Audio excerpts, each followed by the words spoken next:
live. Let's go live here.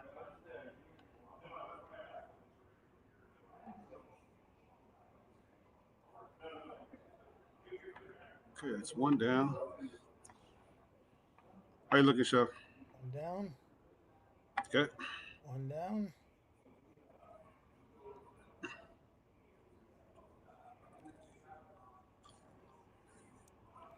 two down.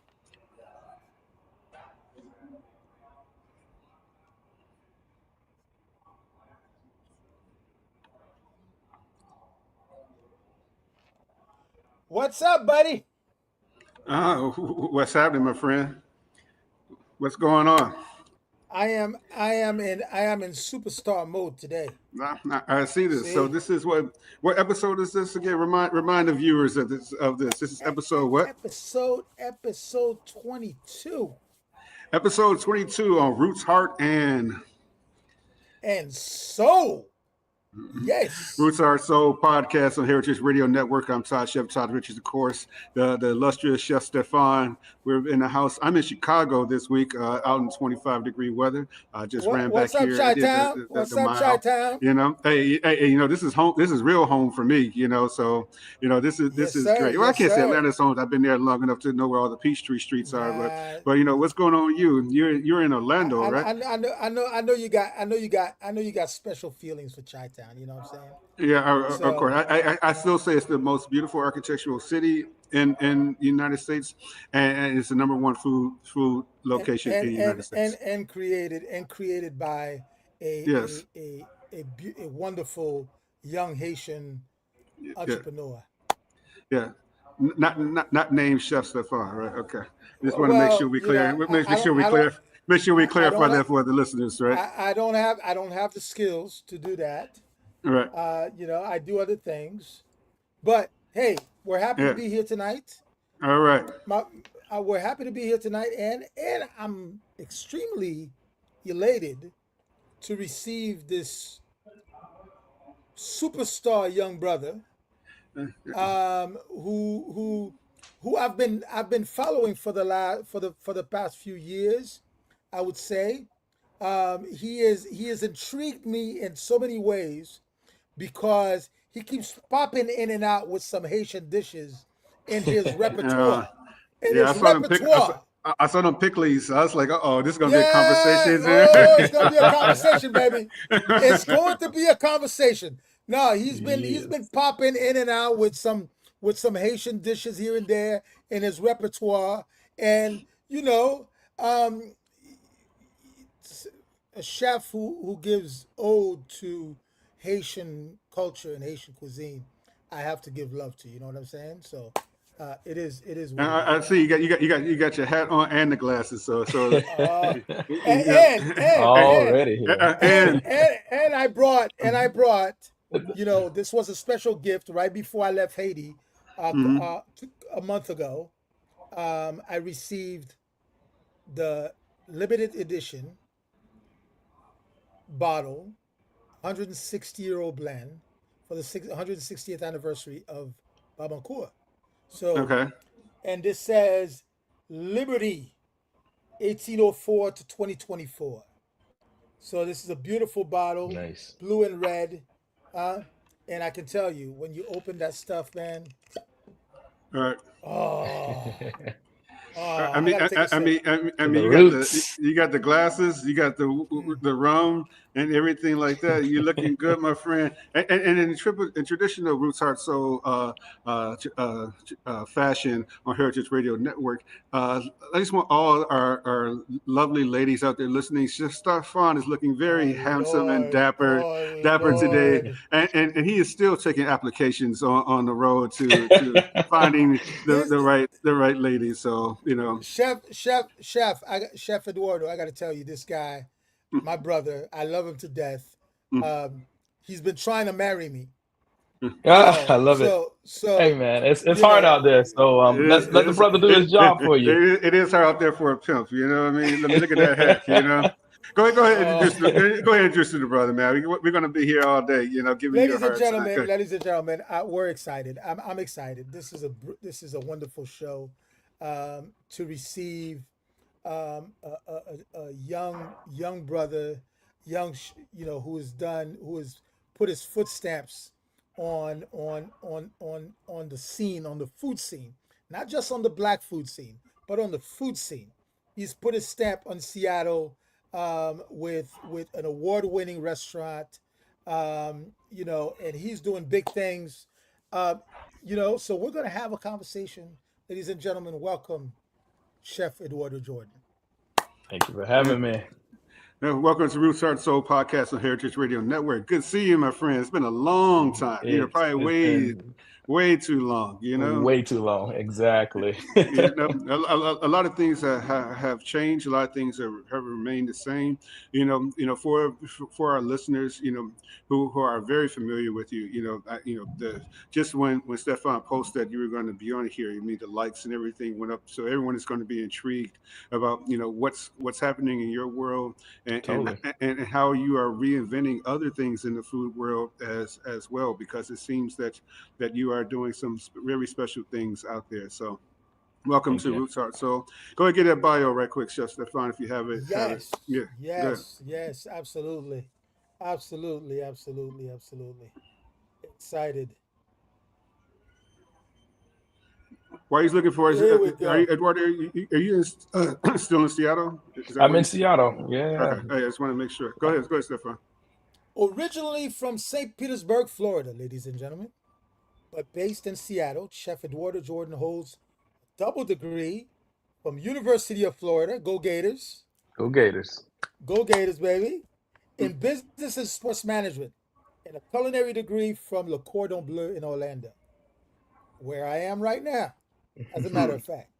Following his graduation, ambition brought him to renowned restaurants such as the French Laundry, where he apprenticed per se in Lincoln Restauranti in New York. Then moved to Seattle to raise a family and worked at Sitka in Spruce as a sous chef. Taking the knowledge he acquired from opening bar Sajor as the chef de cuisine, Chef Jordan finally opened the doors to his first restaurant, Salare, in June 2015. Salare was influenced by the cuisine of France, Italy, the American South, and the Caribbean. And in April 2017, he would open his second restaurant, focusing on the cuisine of his roots and Southern cuisine, June Baby. And in 2022, opened Sidebar, a late night spot adjacent to June Baby that highlights speakeasy cocktails and black winemakers. Oh, he's got more on his resume. He's got more on his resume. But we're gonna pause right here. Yeah. So, again, Chef, greatness comes with a heavy head, Absolutely. and everything like that, and so naturally. It's always a pleasure to talk to a Beard Water winner, and things like that. But let's just catch everybody up to what's going on with you now. Especially up in Seattle, because we don't necessarily all get to get up there, but it's always been a destination to go see you. So what's going on? Where are you at? What you doing? Seattle's beautiful during the summertime. It's cold right now. It's pretty much what Chicago is. Right. 25 degrees or so right now. Okay. So what I'm up to now, I actually closed the restaurants at the end of last year to focus on packaged goods. The restaurant industry is always a challenge, has always been a challenge, just managing everything. And Seattle has seen some ups and downs, and I call it this moment of trying to figure out how to run a business in Seattle. And I actually been having talks with our city leaders of we got to figure out how to navigate that. And so until we get the right equation to actually create businesses that are actually profitable, I figured I need to pivot and make a transition for what feels good for me, my family, and building a better and I guess more comfortable lifestyle. And so I moved into the packaged goods world. Some of our fan favorites from the restaurant, June Baby restaurant, a lot of our guests were like, how do I take these home? From our cornbread mix to our pimento cheese, to some of our pickles and spices and jams and jellies. And so what we ended up doing is we created this retail space in the restaurant, which actually transitioned into its own brand called The Food with Roots. The Food with Roots is a full packaged goods company, and we're working on national distribution. Right now we're running down the West Coast line in Alaska, Washington State, Oregon, and trying to transition into California to get all of our packaged goods down there. So still telling the story. I'm sharing soulful food um, through a different venue, a different brick and mortar You're of right. sorts, but still telling the story and still praising my heritage and praising the African diaspora in so many different ways now.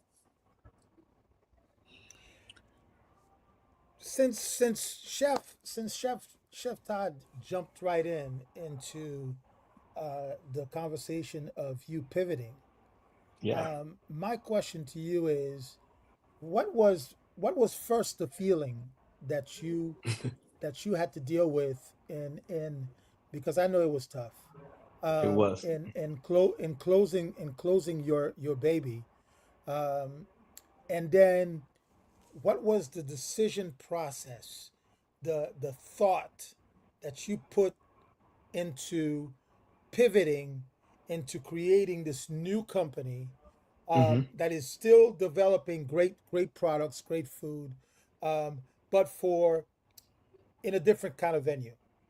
What was what Yeah. was what was what was that feeling? Yeah. I'll start with the heavy part. The heavy part was actually coming up with the decision to close the brick and mortar, the restaurant that everyone recognized me and recognized my name by, which was June Baby. It was named after my father. It was his nickname. It represented my grandmother, my mom, my father. It represented so many of us. It pretty much opened the door for so many other young chefs of color to have the opportunity to speak their voice. And the heavy load that I had on my shoulder was, if I close these doors, am I letting everyone else down? Hmm. And that was tough. And I looked at all the aspects of what can I do, what should I do, and I realized that I still have an opportunity to still tell that story in a different manner. And that's why I pivoted to the consumer packaging goods, because it still gave me an outlet to share my story, to be able to be vocal about the African diaspora. But it also opened up a door for me to be able to have a little bit of balance. As we know, running a restaurant is 13, 14 hours a day, and sometimes 7 days a week.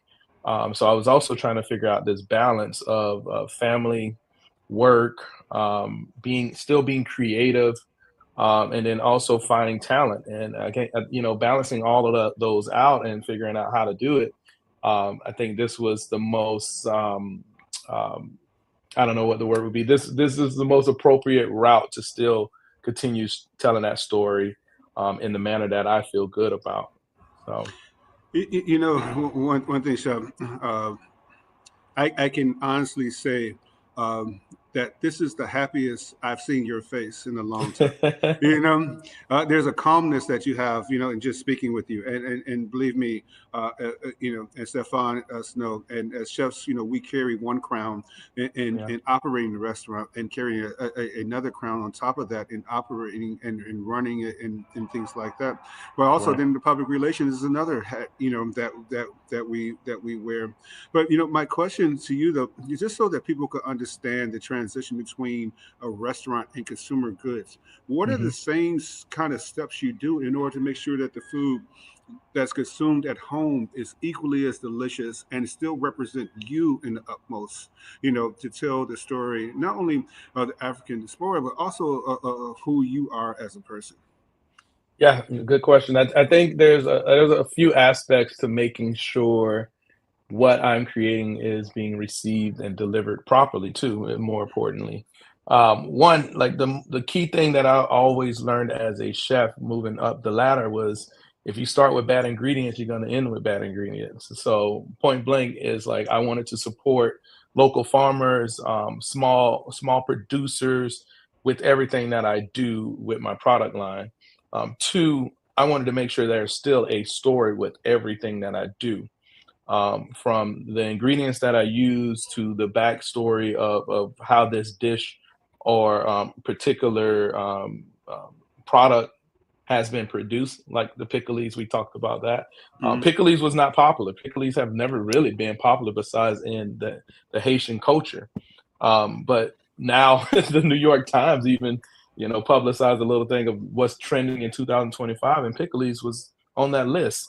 And so, You could thank that gentleman with that suave hat on for for that who also wrote the yeah, pickles recipe for Roots Heart Soul cookbook. So I think that's he what's he up. he gets a little shout out on that. But go ahead. Yeah. Yeah, no, and that was the major piece, is just like continuing shedding light on ingredients, dishes, history, that may have been overlooked for centuries. I fell in love with pickles, and I'm Haitian by association, not by blood. So let's not get confused. Listen.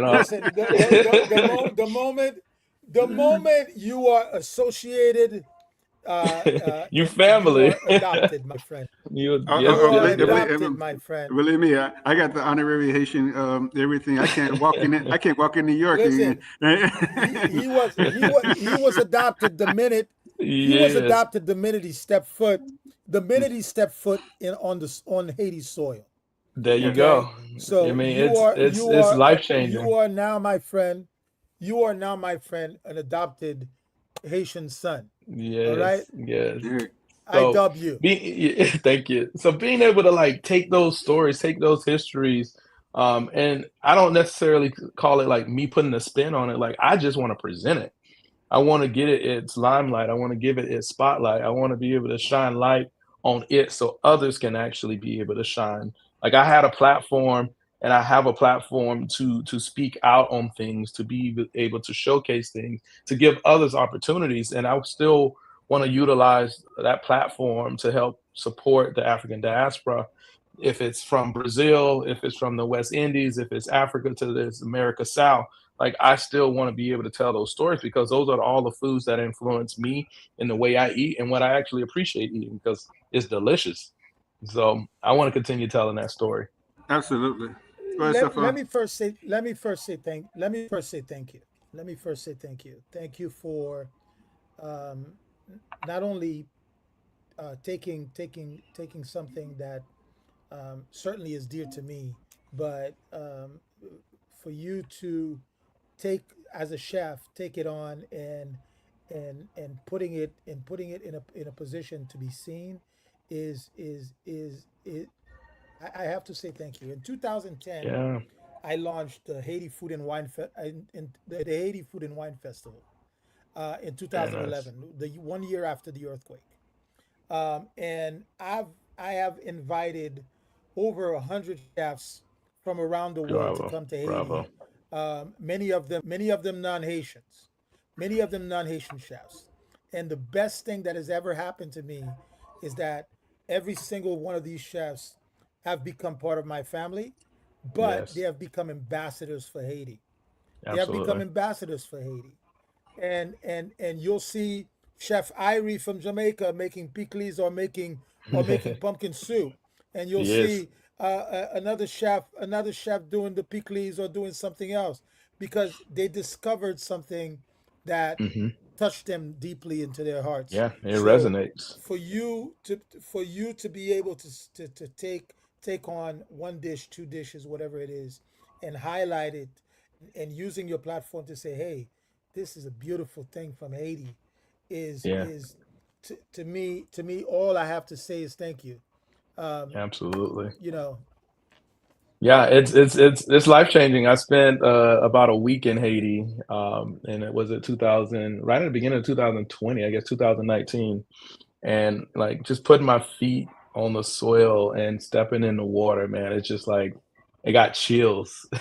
It's just like I felt like I was home. What is this, Africa right now? No, we in Haiti. Right.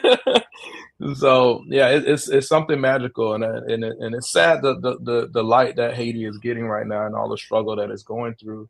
But it's such a beautiful country, and I hope that many people do get the opportunity to visit Haiti, and especially the blessed sides of Haiti.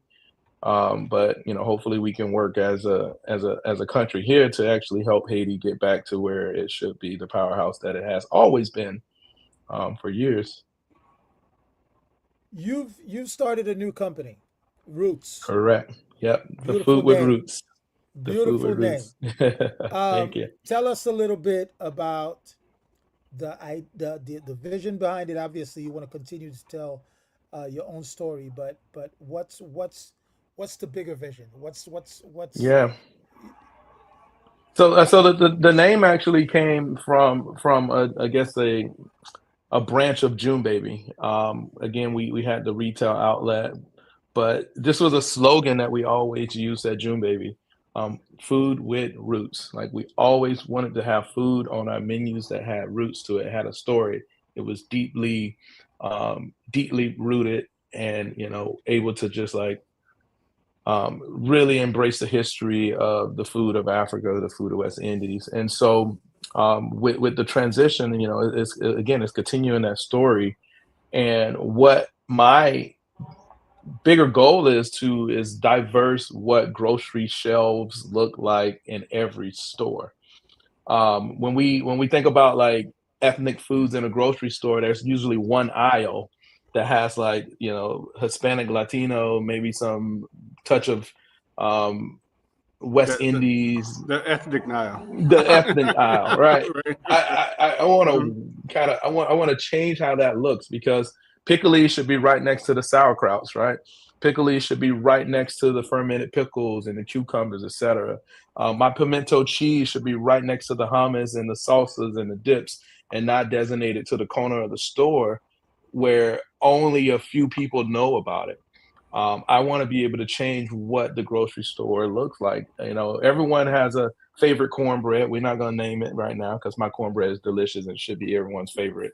But Right. there's not many Black-owned cornbreads on the grocery store aisles. And so I want my cornbread to sit right next to some of the world famous ones, and give it a challenge and understand like this is what cornbread actually should taste like, not like a corn cake, but actually cornbread, which is Wait, wait, wait, very wait, wait, different. wait, wait, wait, wait, wait, wait, wait. Now, Here we go. Let's go. Let's go. Uh don't be getting oh. on our sweet cornbread up here in the north now. Don't do that. Don't do that. All right, It's Todd. like, Uh Todd, oh. you Uh you you oh. you put your sweetener on top, not in the inside, technically. okay. Go ahead. I'll let you finish. You want. Oh, but it's But something. Wait, hold this. Stephan, why do we have these chefs on here every week? Always got something sly to say about. Go ahead. Listen, but isn't that refreshing to have this kind of conversation with you know people? You see, this is the conversation we've been having. You and I, mhm, we are not monolithic. We are correct, Absolutely not. from correct, we are a community of different flavors, even though we look the absolutely. same. We look the Even same, though we yeah. look I the mean, same, baby. We one are a neighborhood can be community totally of different than different the other, but flavors. it came with soul. Right. Absolutely. Yeah. Yeah, I mean, but the shelves. I mean, to your point. I mean, in a lot of grocery stores, we have a lot of caricatures of ourselves, but doesn't right. mean that we actually own the company. Absolutely. We seen Aunt Jemima in 50 different hairdos right now. Hmm. I'm waiting for the one with cornrows coming out. I mean, it's got to be. I mean, but up do we? up soon. Right, but honestly, that's not even us because we don't like a lot of corn syrup. It was Hmm. steamed. Yeah, Cane syrup. You'll see cane that. syrup. Yeah, And that, but you don't necessarily see us, just flocking the aisles. To get that. totally. The And stuff. So and I appreciate it. and I think one of the bigger goals too is just like giving our people, not just our people too, but just giving people the opportunity to actually experience what a true version of Southern is. And this is from my lens. Again, like Southern can be from each neighborhood, but um, Jiffy cornbread isn't Southern. Yeah, it's Southern because it got plopped in our lap and that's what we ate. But a true Southern cornbread, like my grandma used to make, is closer to spoon bread. It didn't have Yeah. much in it besides cornmeal and water and maybe some bacon fat. So When I'm creating these dishes, I want it to be as authentic as possible to give people a new iteration or that authentic memory of what old time used to be, but in this new format. A lot of Southerners know pimento cheese. They've eaten probably a lot of pimento cheese, but when you taste my pimento cheese, it's one of those, oh shoot, this is good. And that's what I want you to remember it by. Yeah. How's it with Jiffy? I'm just joking. Anyway, go ahead. We on Roots Art Soul. I grew up on Jiffy. I only knock Jiffy because they my competition right now, but I grew up on Jiffy. Okay. But seriously, to both of you, I had this conversation with one of my clients yesterday. He sent me a picture inside of a huge liquor store. There was one corner, almost like a shelf, black-owned spirits. That was it. That's what's up. They put us in a corner. But we we like one of the largest consumers. So Uncle Nearest, and the largest creator too. Correct. Uncle Nearest had one piece of the shelf. A little slot of a whole shelf. Yeah. And that was it. It's sad. We need to change that. And he was telling me, it's unacceptable today that we are still being looked at, as a corner piece. Yeah, it's an afterthought. And we're go ahead. Go ahead, Eduardo. Oh, I was gonna say, like, we're like you mentioned, I was like, we are creators. We are the people that create, and people want to replicate after we create. And the sad part is we lose our leverage to actually keep ownership of what we've created, from trademarking to building that brand, to understanding the next steps. And so also, like, my journey right now, it's been a rocky road transitioning from restaurant, which I am very familiar with, over 20 years or so in the industry, to consumer goods, which is a whole new learning curve for me. So me gaining this knowledge and having the ups and downs and learning how to get my product in the right hands is something that I also hope to share with others who want to venture out into this world, because I don't want someone to struggle 2 or 3 years like I had to do to build it. I want to be able to help them have that template, so when they get creative and they can create, they can easily go to market. Well, you and I will definitely be talking. Awesome. Because during COVID, as a matter of fact, when COVID hit, I started putting some of my sauces, my épices, in a bottle. I was making smoked herring, pickled chic thai, and épices and pickles, and friends and family and supporters, people who follow me on Instagram, would keep me busy. Yeah. And unfortunately, I should have continued with that, but I would love to, go back to producing those items, and hopefully do exactly what you're doing. Todd and I have started on that path as well, and we're putting out our line of spices called Roots, Heart, and Soul. So beautiful. We're excited about that. We are very excited. We're coming up almost on 30 minutes after our Roots Heart Soul podcast on Heritage Radio Network. Chef Todd Richards, of course, Chef Stephan, and we're here with Eduardo Jordan talking about his new line, coming to a grocery store near you, and we're trying to get him to stop dissing sweet cornbread, but we'll figure that out at a later date.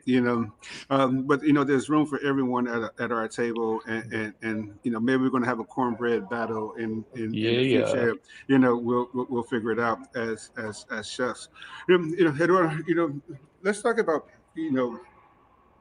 what does food mean to you? Because a lot of times I think that that consumers have this natural inclination that we love to cook and everything, and we get this, and then the heavens open and this spirit runs down to us and it goes through that. But something you talked about, in your new product line was local farmers, Hmm. supporting people like that, and just tell people, what does just food in general mean to you and your family, and why did you take that approach to incorporate farmers into your product line?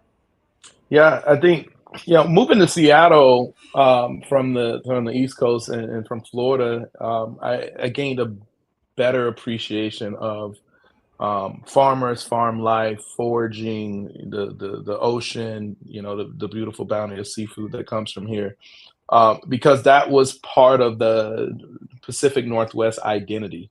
So that I can say that was not something that I was born with. I didn't grow up on a farm. I grew up in the city. My grandmother grew up on a farm, but she didn't bring that farm life to our neighborhood. So to be able to kind of get back to my roots, but way over here in the Pacific Northwest was kind of touching because I realized that I love getting my fingernails dirty and pulling things out of the ground. I have a garden at home that my son and I plant every year because I want him to understand where his food comes from. So that same thing applies to the food that I served in the restaurant because um, uh, when we're getting food 3,000 miles away, ingredients 3,000 miles away, I'm pretty sure we know that is being denatured and it's not at its best. But if I'm getting it 20 miles away from a farmer, it's as fresh as you're gonna get it. Like being able to get new potatoes out of the ground and experience it for the first time that haven't developed this like tough skin, it's something special. Right. Right? It is. Oh, you I talking mean, about it's that getting. rum? That, I that, mean, that it's rum getting. right from the source.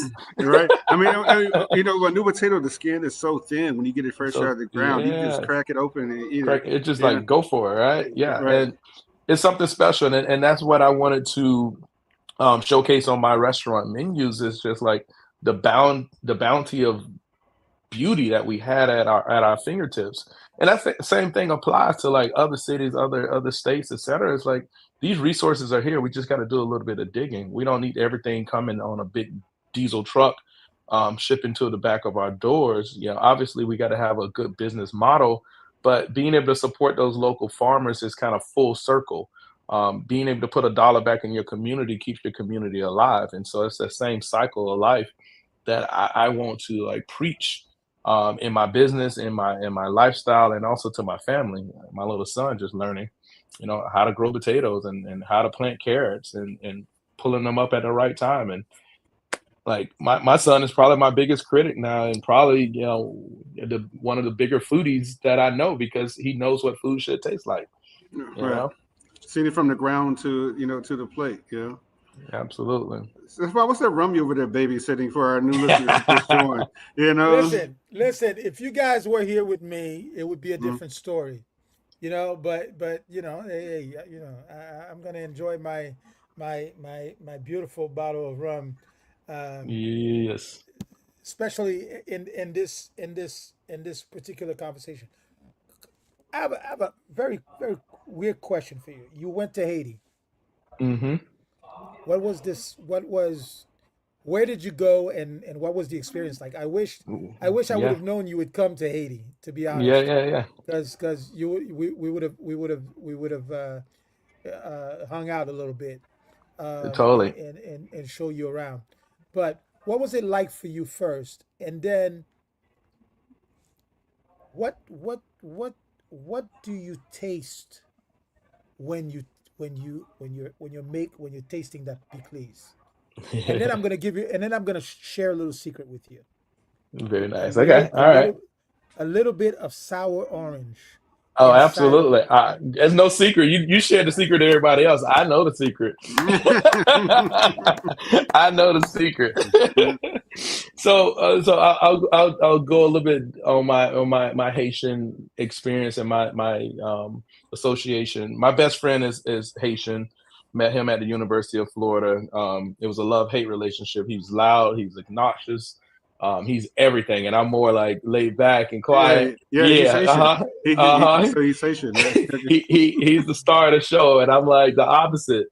And so we clashed a lot, but all of a sudden we just bonded because I realized we had so many similarities, from how we grew up, the struggle, our love for food, all the good things, and the bad things of growing up in Florida, which he was born in Florida, but he's a first generation Floridian, but his family still is very much Haitian.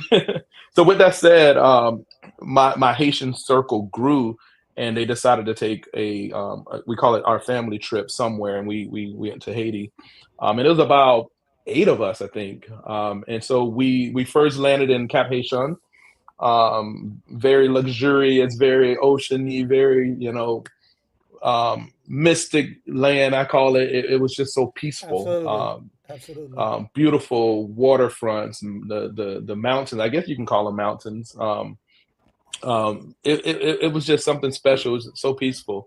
So I got that aspect of Haiti, and then we also took a trip to Port-au-Prince, which is a whole different beast of Haiti, and the earthquake put havoc on Port-au-Prince and other parts of Haiti, and you can still see it. You can still experience that trauma of the lack of resources. And one thing that really stood out to me, because what you hear on the news is real. Some of it could be over exaggerated, but it is certain areas of Haiti that has experienced extreme hardships. And we did experience a lot of that in the Port-au-Prince area. And what happened was the ports were closed. The gangs in Haiti actually shut down the oil that was coming in, the gasoline, and so no one was able to refuel cars, and we got rental cars riding around Port-au-Prince and going. We went to a deeper area, like a little resort area, and we nearly got stuck out there, and it was tough, but it made me extremely appreciative of what I have currently in my life, and how much life is easier for me and my family. And it made me stop and be very appreciative of the little things that I have, and learning that I need to give back more, that I need to be understanding that life isn't easy for everyone, because some people have it even harder than what we do. So it was something special, and like I mentioned earlier, like we took a moment it was New Year's Eve, actually. We took a moment, we lit some candles that floated away like little kite candles, just to give thanks. And I mean, like, the most unreal chill just kind of came over my body as I released that candle, and it was just like the spirits of my ancestors were just like speaking to me and saying everything's gonna be all right, everything's gonna be real good. Don't you worry, my child. And it was just so spiritual. Like it's just hard to explain, of getting chills going down your back, down your arms, and just being in that moment. So it was a special experience, and the food was amazing. Being able to experience the different foods of Haiti from different sides of the island, the spices, variations of pickles, and The Junjun lemongrass. rice. And yeah, like it was just something special. You talk about experiences, and one thing that I don't think that gets talked about enough, how expansive African Americans are in the United States. And you're in Seattle, you're in some of the far reaches, especially after the supersonics are gone. So Yeah, like who's here? who's here, right? you know so what is it? I mean, what is it being African American, a well-known, world renowned? You did Cook It Raw, and most people don't even they even Yeah, understand that was the something significance unreal. Yeah. of doing Cook It Raw. So what is the experience of being a celebrity chef in Seattle? So, I mean, you just added a celebrity on. I always forget that I come with the celebrity title. Yeah, uh, but everyone on this screen does. So yeah, exactly. so You get humbled when you got to walk in a restaurant and you're like working on a grease trap sometimes, or you're dealing with some oh, kind of hey, major I'm in the spillage or dish pit. something. I'm in the dish pit the This first. I'm in the dish pit the exactly. first one. Yeah, that celebrity title gets slashed real quick when you're down in the trenches. Those Um, are the dudes I respect the most is the dishwashers. absolutely, absolutely, and yeah, I mean it's it's unreal. It's surreal to kind of to hear that because like all I did and do is work hard. Like it's in my genes. It comes from my dad. It comes from my grandfather to just pull up your pants and get at it. Work hard. Work harder than the next man, next woman, next anyone. If you want to make it in life, and that's the same effort that I applied to the restaurant industry. It wasn't like seeking out being on TV. I actually avoided TV many times over. There's many people that knocked on my door, asked me to do things, but it's just like I got a love for the people that come through my doors. I have a love for making sure my food was good, and maybe that's a hold up that I have, but it was very special to just be able to feed people day in and day out. I was very lucky to have other opportunities to have a bigger spotlight by doing things on TV, by cooking, by going to Cook It Raw, being invited actually to Cook It Raw. It's not just going, it's being invited with some of the most renowned chefs in the world. And I'm like, that's when I realized like I made it, but also I'm like, is this imposter syndrome right now? Like, oh my gosh, like this Right. is unreal. but But you it was also something broke. special. But you also broke ground up there too. Maybe because you are the only region in the United States, in the Pacific Northwest that has two, state to state, beer, award winners, Yeah, at this time. So what you all are doing up there, and that's the reason why I was asking about the Northwest in general, and given the perception of the Northwest, is to understand that you're one of the few places that have two nationally recognized chefs of color, two James yeah, Beard Award winners, and then it's something special. but also there's still competition amongst you all because you're the only two. Yeah, It's friendly competition. of It's course it's it's friendly, but yeah, still competition. but absolutely, everyone wants to secure their legacy in their own manner. But I think it's very important that we have competition to keep challenging ourselves so that we don't settle on this, I don't know, this low level standard. Like we keep pushing ourselves to the next level. I think like that has always been part of the competition of Michelin chefs, of like how do you make yourself stand out a little bit more? How do you make yourself different? That was a slogan that I lived by for a long time. Be different. That means work hard, do something a little bit different, distinguish yourself from the others. And that also means of distinguishing ourselves from each other, that our food is special and it's not singular of just everybody. Like we're bringing something special to the table all the time and different. So Chef Stefan. No, there's this spirit of competition. I think, in my opinion, is at least you know um, among us, is that we're obviously all striving for excellence, but absolutely. what I think is even more important is when I look at chefs like you, chefs like Todd, and chef my brother chef Gregory Gourdet, Hmm. who's in Oregon. Yeah, um, it inspires me. It inspires absolutely. me to do more. It inspires me to work harder.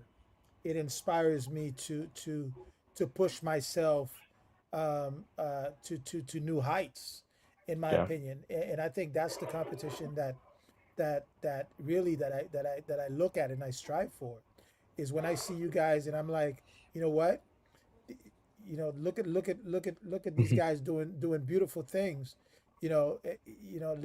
Let me do more. Let me Yeah. work harder. I think that's really the biggest motivation.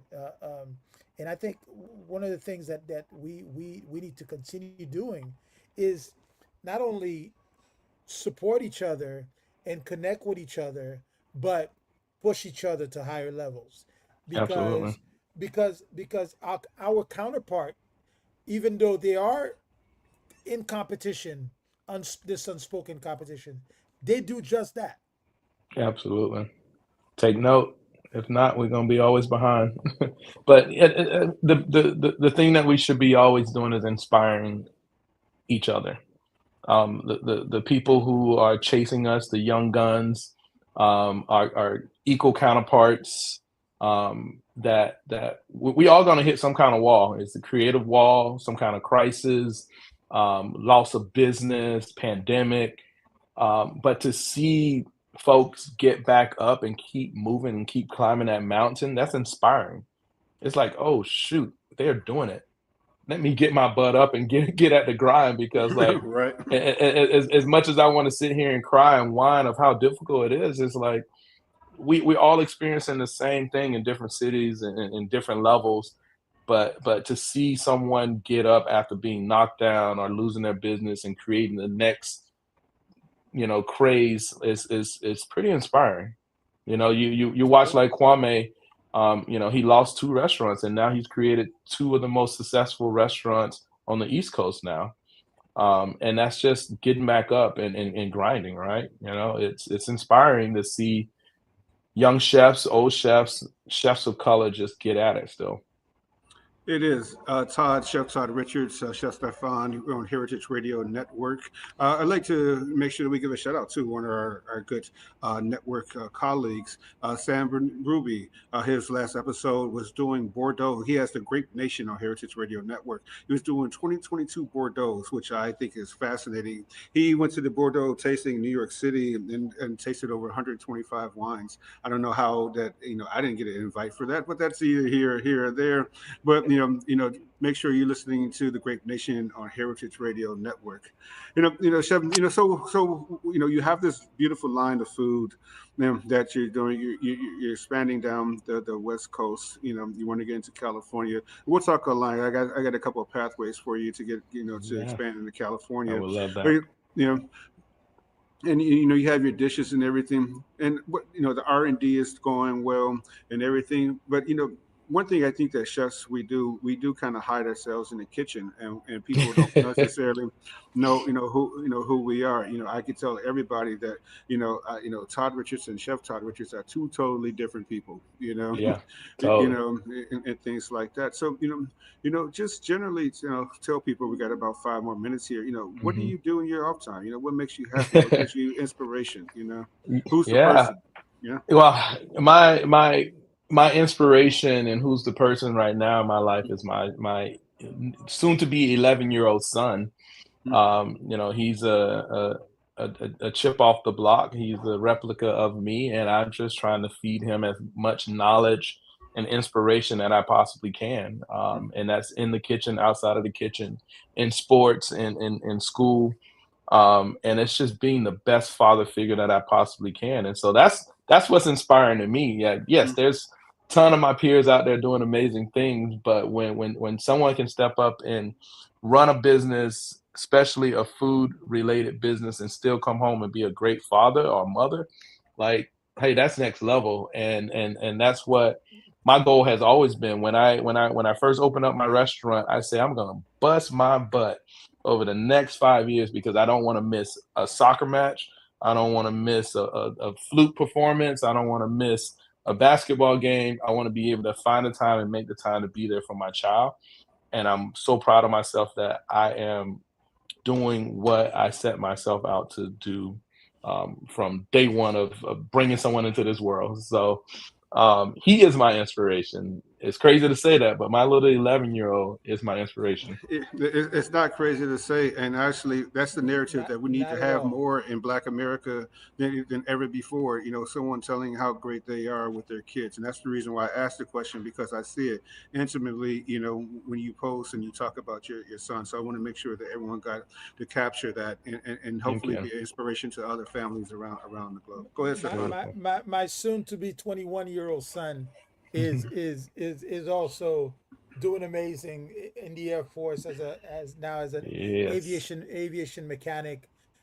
He's announced that he's getting married the day of my birthday No, yeah. Oh, this year. we're gonna take your shine now. No, it's like Yeah. So I'm glad someone in his family is, when I found out when I fo- would you stop that, man? Okay, it'll come. It'll come. Yeah.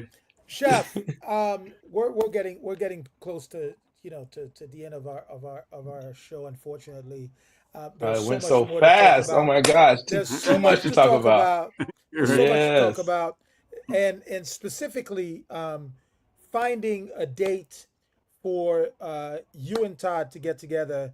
Um, absolutely, uh, Part of his book tour is one of the places we discussed was to come to Seattle for his book absolutely. tour. So we definitely want to talk about that. But tell our audience, the people that are listening to us, where do we find you? Hmm. What's next on your agenda? Yeah. What you got cooking in that kitchen? Absolutely. Let us know what's up so that we can make sure that we continue not only to support our brother in arm, but making sure that we continue to push each other forward. You have a Thank you. Valentine's Day pop up this weekend too, right? Yeah, That's it. exactly. Yeah, Okay. that get that inspiration going. Okay. Yeah, you can find us at thefoodwithroots.com. All of our product lines are there, all the information. We still get to share the story of all of our foods and where they come from and why we're presenting them. My main focus right now is the packaged goods, and everything that we do is coming right down that line. You can follow us on Instagram at The Food with Roots. You can also follow me at Eduardo Jordan. Yeah, at Eduardo Jordan, my first and last name Mhm. on Instagram, and I think Facebook too. So it's pretty easy to track us down. Yeah, we're just excited to keep sharing the story, sharing soulful food through stories, sharing And our your stories through food. products are online as well. Exactly. So We so ship people direct to consumers, very nice. and we can get it to Florida, we can get it to Chicago, we can get it wherever Yeah, you need yeah, it to be. right, right. So And is I is the pop up? Sorry, Chef, real quick. Is the pop up this weekend sold out, or can people still get tickets for it? Or We are sold out on the 2-day pop up right now. So, oh wow, if anyone drops yeah, out, we'll put you on the wait list. But yeah. yeah, it's awesome. so Okay. as an honorary Haitian brother, you know, Mhm. you have been dubbed an honorary Haitian brother. We'll have to find a way to get you a little Bamako Oh man, I got my for bottle. I got my bottle. It's not as special as yours, but I do have my bottle. and then I will have to send you a sample of my APs um, Absolutely. that we Yeah, can you need discuss. you need to send us sample of that pickles too. I want to see how it measures up. Sucky, Baby, sucky. I want I'm to gonna see. send you some pickles oh and cornbread baby, just for that now. oh Yeah. baby. We got to see how it measures up. Yeah. So I will definitely send you a jar of my APs and my Absolutely. and my chic Thai, Yes. my smoke herring chic Thai, um, and then we can talk about how you can help me get these into Absolutely. market. Yes, sir. Share the knowledge network, baby. Here we go. Absolutely. All right, Stephan, So wrap us you, up. ladies and gentlemen, I can't thank you enough for joining us on the 22nd episode of Roots, Heart, and Soul, Season 2. We had our guest, the amazing and award-winning Eduardo Jordan, Chef Eduardo Jordan, joining us tonight. If you want to support us, obviously, follow us on Instagram, on Facebook, and subscribe to our YouTube channel. That'll be your way of supporting us, and and a word from for this month, that as we celebrate not only Black History Month, but we also see what's going on politically in the arena. Let's support each other. Let's support each other. Let's strengthen our resolve to make the black and brown food scene solid.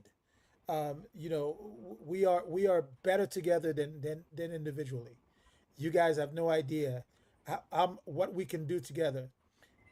So, in the great words of Martin Luther King, you know, let's work on making sure that our community is strengthened every day through each other's supporting each other. So, join us next week, next Tuesday, 7 o'clock, same time, same channel. We have some amazing guests coming. You guys have no idea. We are just getting started. Absolutely. And I'll take a Chef, shot thanks of for having I'll me. take a shot of Baba Cool today. Let's take a shot of Baba Cohen. Eduardo, man, it's good seeing my Yeah, friend. That chilling shirt absolutely, still. chef. I need to excel. I need to excel. Yeah. Absolutely. Yeah. I got the oldie but goodie right here Oh, too. all right. Oh, wait. Yeah, we We'll gotta. have to get you I the new know. one. I Yeah, know. we gotta get you the new one for sure. Thank you, I everyone, turned around. Yeah. Thank you everyone guys. for listening to the gospel according to Chef Stephan, and you're listening to Roots Heart Soul on Heritage Radio Network. Radio Network. Thank you for joining us, guys.